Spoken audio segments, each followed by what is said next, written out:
anytime you go to somebody's house, right, and they're like, "Hey, check out my system," and you're trying to be nice. You're trying to be nice, right? You're like, oh, like, sucks. Yeah. You're like, it's okay. I'm not gonna. Aaron's like, I'm not moving from ProLogic to. Like, I'm not moving from 3.2 to this, but yeah. No, I thought it was cool, man. Joe, so I'm interested in hearing what you have to say, and just I already told you what I had to say. Put it on blast. You want to put it on blast, and don't pull any punches. I really want to know. Well, and you know why it doesn't matter, because I just have a bunch of other speakers here too. So you're going to use whatever you want to use. You don't care what I think. Speakers, I'll make some calls and get some news. It's not a big deal. I thought it sounded good. I thought it sounded so. Let's just go to the Auro-3D thing versus the Atmos, because I've never heard either. Right? Okay. I mean, other than like maybe going to a real theater, but not in a home theater setting. So Joe flipped back and forth between the two different setups. And one was, he would flip between tracks that were supposed to be Auro-3D demo tracks and tracks that were supposed to be Atmos tracks.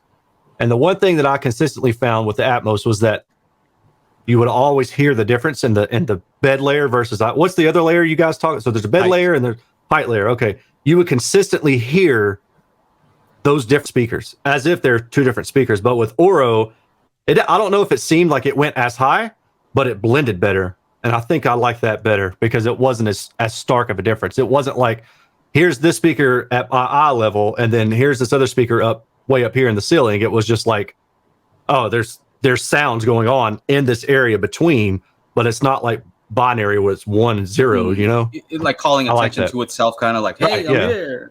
I'm here. Right. I like that.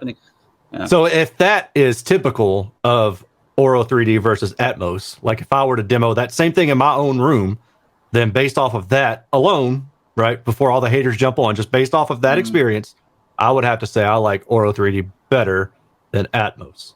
Okay, so as far as do I like Auro-3D versus regular stereo, I think that could be either way. I think it would depend on the track for me. And I think that's perfectly okay to say that you have a preference. Like, I like this one more, or I like this one more, or sometimes I like one or the other. Like people in the audio industry, like in the comments, they're always like, well, I like this one and I don't like this one. It's like, well, you can like both. You don't have to like one or the other.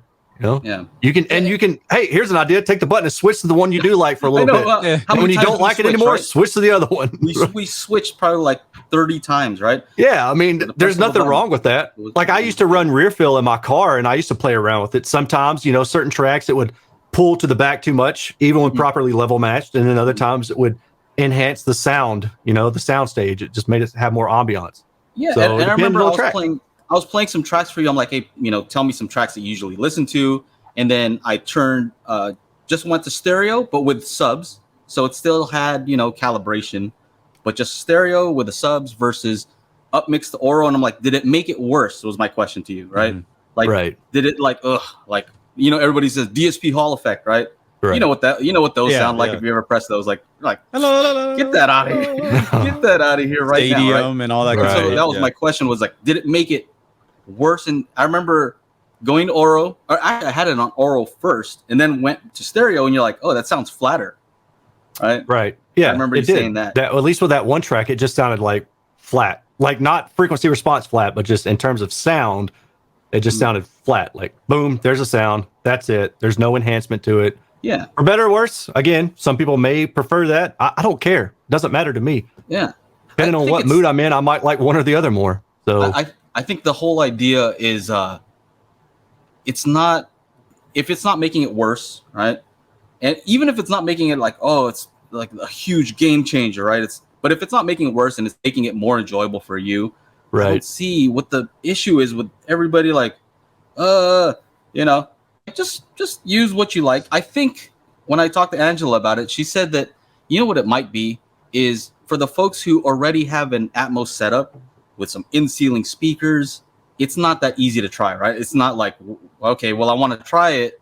Well, what do I have to do? I have to put on like some front height speakers. Like, it's not that easy to go and change up your setup. And so I think those usually are the people who are like, you know what? It's garbage, right? Like, let me go ahead and just dismiss it so that I don't have to think about it, right?